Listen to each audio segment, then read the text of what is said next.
Hey people in YouTube land, Zach Hall back here, and excited to bring you another Bible review today. Today we're actually going to take a look at a vintage, brand new Thompson chain from the 1980s, I believe, and I'll show you that here in a second. But kind of cool is I was actually looking through one of my Christian bookstores near me, and they have a good used Bible section, and someone turned this in. It was actually packaged brand new, still in cellophane wrap, a brand new Thompson chain from the 1980s. Not even used, not even opened.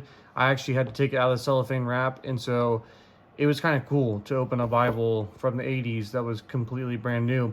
And this is the box that Thompson came in back in the day. I'll let you take a look at this because this is just cool. And so it's a clamshell, or not clamshell, excuse me, but a two-part box. Got it for $25 plus discount. So steal of a Bible, brand new Thompson chain for, I think I got it actually less for than $20. Now what was cool too, guys, in the box they gave the customers these back in the days. An introduction to the Thompson chain reference study Bible here. And what they include on the first page is actually cool. This is a how to break your Bible in section. So if you've been a watcher of this channel for a while, you know I've talked about how to break your Bible in from time to time, and I have a video on this as well. But any good Bible reviewer will tell you this is important. And so this actually gives you the step-by-step instructions on how to break in your Bible. And then here's hints how to keep your Bible new. And then here they have some information on the craftsmanship and Bible care. Obviously some of this doesn't matter now today because B.B. Kirkbride is out of business, and the Thompson is now sold by Thomas Nelson. But here's also kind of a helpful breakdown of a page. So if you're new to the Thompson chain, you can take a pause of this as well and give this a read. But I thought this is cool that they actually give this in every Bible, and then here at the end they have other bindings that they had it in at that time. And then it tells you the different contents and things in it. So this was a really cool flyer to receive. And then actually look at this, back in the day, they had a workbook loose leaf edition. So you could actually get the Thompson in a loose leaf notebook to take more notes, which I thought was really cool. So taking a look at this Bible though, this is a 1980s Thompson, guys, and this is the full Bible. Honestly, when I first opened it up, I did not think it was the full Thompson. And that's because normally Thompsons are a thicker Bible because of the references and then the material in the back. This Bible is about an inch thin, or about an inch thick, excuse me. And so it is honestly the same size as many thin lines. And maybe to give just a general idea of the thickness, this is a standard cameo on top, and that's a Thompson on the bottom. And the cameo by no means is a thick Bible, but this Thompson is extremely thin. It's thinner than some thin lines I have. And so this thing is extremely portable. And just to show you, this was Kirkbride's last Thompson before they went out of print. And I had this thing rebound a couple years ago. But look at the difference in thickness, guys. This is the same Bible. Same Bible, same material. Now, granted, the 80s was laid out slightly different than their last edition. I'll show you the differences there. Main thing is in the 80s edition, they didn't have all the chain references finished. There were some updates done to the different back matter, and then also the books do not begin on a new page in the older edition. They do begin on a new page in the newer. But you can still see the substantial thickness difference there. And these both are full-fledged Thompson Bibles. So let's just get in this thing. This has a full grain leather cover on the front. Now it does not say, I think it says maybe genuine cowhide somewhere in the back. Let me see here. No, it does not. Okay. Maybe that's on the box. Here. Yeah, black genuine leather. So it doesn't say what type of leather. My guess would be it was probably some type of cowhide. And it's got an impressed grain on it, but it does feel really good. It is actually pretty pliable, especially for being, you know, at this point, 40 years old, brand new, or almost 50 years old, brand new. So it's got a beautiful stamped grain. Spine is kind of the old style here from the 80s. So chain reference Bible, Thompson, red letter edition, B.B. Kirkbride, and then Riverside also helped publish this edition. And it says, oh, there, it says no genuine leather on the back. Comes with one ribbon marker. It's nothing too fancy. It was actually kind of bent in the book. It is a paste-off construction on the inside, vinyl end sheets and everything.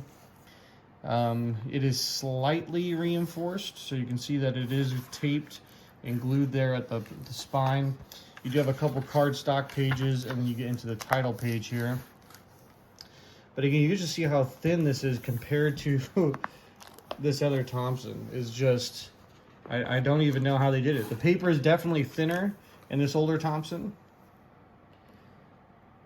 But honestly, the show through is just about as good. Now, again, the camera is always going to pick it up more and give it a little bit more intensely. You know, right here, like this looks pretty bad. But honestly, to my eye, here, it's a lot more toned down. Still very easy to read. But just to kind of give you the difference of the thicknesses there, look at that. This Bible's like 3 times thicker than the 80s edition. And so it's just an interesting, and not even all 80s editions were this thin. I've seen reviews of people's Thompsons from the 80s, and they're thicker Bibles. So I don't know if it's just the paper they printed this on being so thin or what it was, but let's see here, give you, this is the 69th printing, and then, oh, excuse me, this might go older. Yeah, okay, looks like it does go older than 80. So, okay, right here, 1982. 1982. So, quite a while ago. In the front, you still have the same front matter that you had in this Thompson as well. One difference I did notice, though, was that the River of Inspiration is on the page before Genesis chapter 1. And you get right in the books. Whereas in the newer, what they would call the improved Thompson, you still get all that help and stuff there in the beginning, but the River of Inspiration is actually on the same page as Genesis chapter 1. Other than that, you can see this is the same exact Bible. Now the font is, I don't know if you're going to be able to see this on this camera, I think it is slightly updated. And it may be the same font, maybe it's a little more crisp.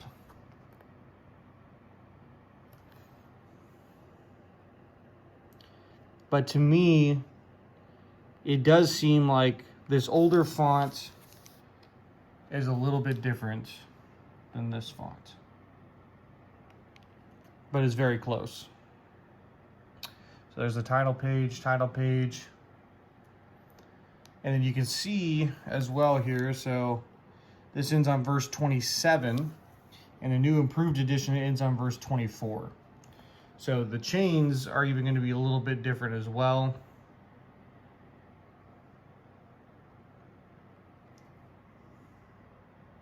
And what I'm noticing too is that there's a little bit more margin space in this newer Thompson. It looks like the references start a little bit lower on the page, and here they start up a little bit higher. So there is that. This also somewhere has whip stitching as well in it. I don't really remember what page, but somewhere in the beginning of Genesis, this also has whip stitching, which is where they put a lot of lines of little stitching across this page to help support the first signature in the book. And so that is included in here as well. The paper to me is a little bit more cream colored here, as you can kind of see in the gutter, compared more to a bright white in the newer Thompson.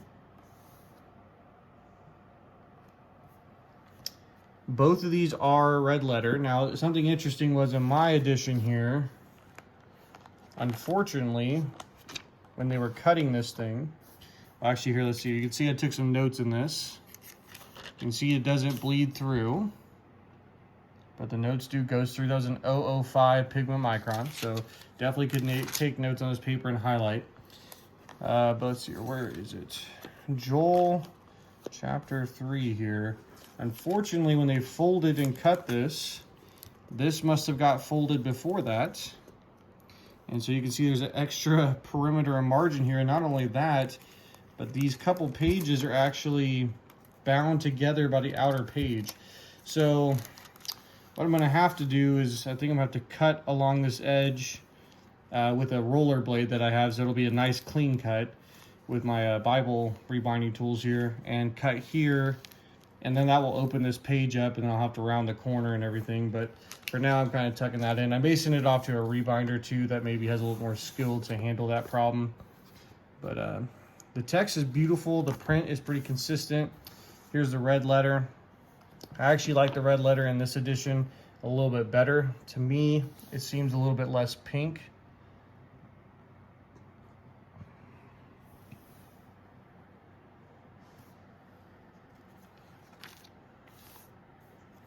And I'll try to show you what I was talking about. So in this older edition, unless I just turn to the right book here, the new book, does not begin on a new page. So you can see Luke ends here at the bottom.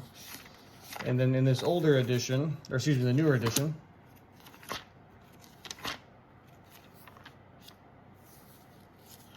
Luke will begin on a new page.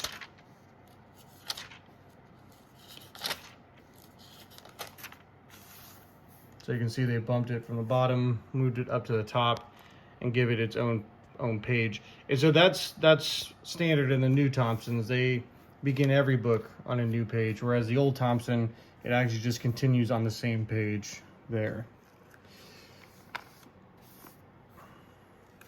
But then as far as the back matter, you still have pretty much the same layouts. The font is a little bit different in the back matter. So you can kind of see this is definitely an older, feels like a 50s, 60s, 70s font. This definitely looks a little bit more updated here in the corner. And again, some of these chains are going to be off in the older ones. So it's not an exact one for one. They're both Thompsons, but this older edition didn't have as much updated matter as their newer one did. So while everything back here probably would be familiar to a Thompson user, it's just a little bit off compared to the new ones. But you still get the archaeological supplement. All of that's in here, concordance, everything. Now what I really love about this edition too, this older edition, is that the Bible maps in the back, thankfully, are printed on Bible paper. They're non-glossy. I really love this because to me this actually supports, the older Thompson you can see right here with these, they printed them on heavy cardstock. And because they're so heavy, they actually tore the binding here at the back of my Thompson. So you can see that's coming undone because of the weight of these maps were so heavy. Now it's a nice paper, don't get me wrong, but I do honestly think I prefer just these Bible paper maps, and then you get cardstock at the end, but it's just a couple pages, so it's not so heavy that it actually starts pulling out your binding.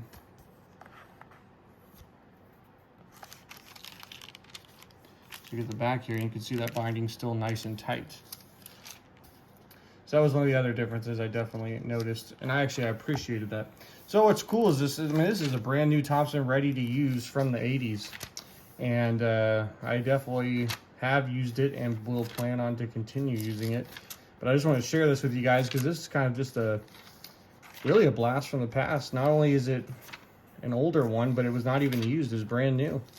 The first notes in this thing, really actually the first person to open this was me, which was just wild. You don't get to experience that a lot with these, some of these older Bibles. And really a beautiful, just a beautiful edition. Again, I just can't believe how thin this Thompson is. Just, again, about an inch thick, a little bit over. You can even see the paper. This came with white paper over the top that kept it together. And because it was in the box so long, for over 40, almost 50 years, that yap is actually fully trained out of the box because of that paper.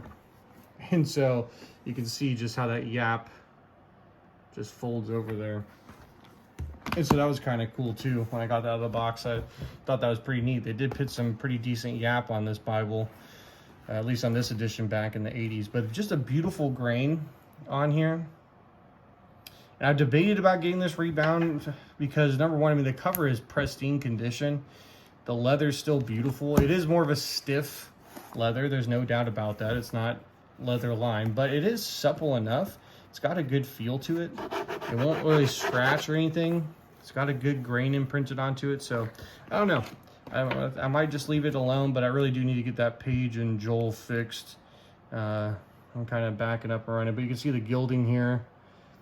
The nicks on there were not, that one might have been for me, but these other ones here were not. So those were actually just due, I think, to mainly age and probably sitting in that box.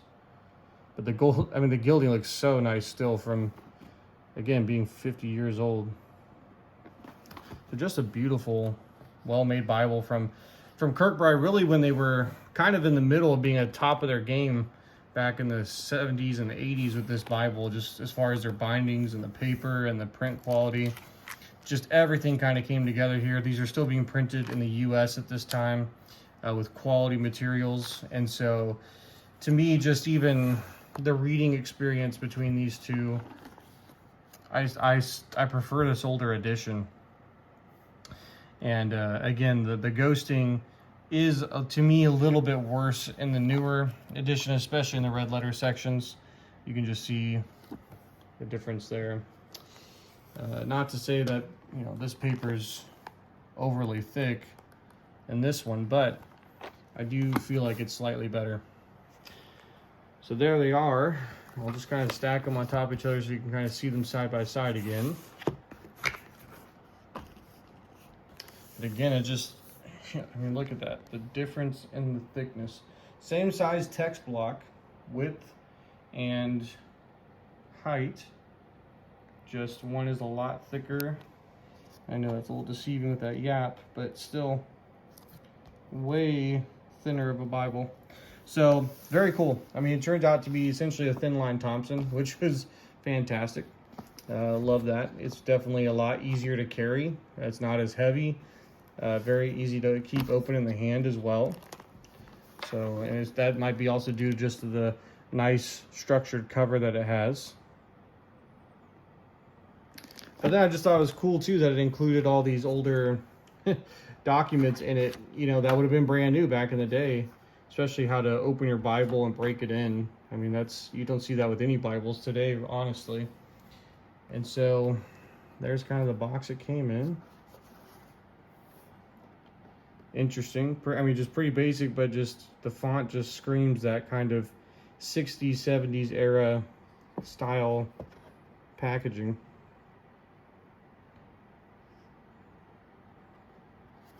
So yeah, it's just really cool. So, you know, if you have a local bookstore that just sells old Bibles, it's worth checking in once in a while. You never know. You might find a true gem. Somebody turns in a Bible that never been used from the 80s. So, but I hope this review is at least, you know, a blessing. I know maybe not as helpful. This is more of just a product review as it is more the Thompson review. I do have, if you're looking at how to use the Thompson, I do have a video series about that on my channel that you could definitely check out. Just look up Thompson Chain Reference Bible Fanatics. It'll pull it up, and I go through a pretty detailed video of how to use the chain system and everything like that. So anyways, I hope this video was at least a blessing and enjoyable for you. But other than that, take care and God bless.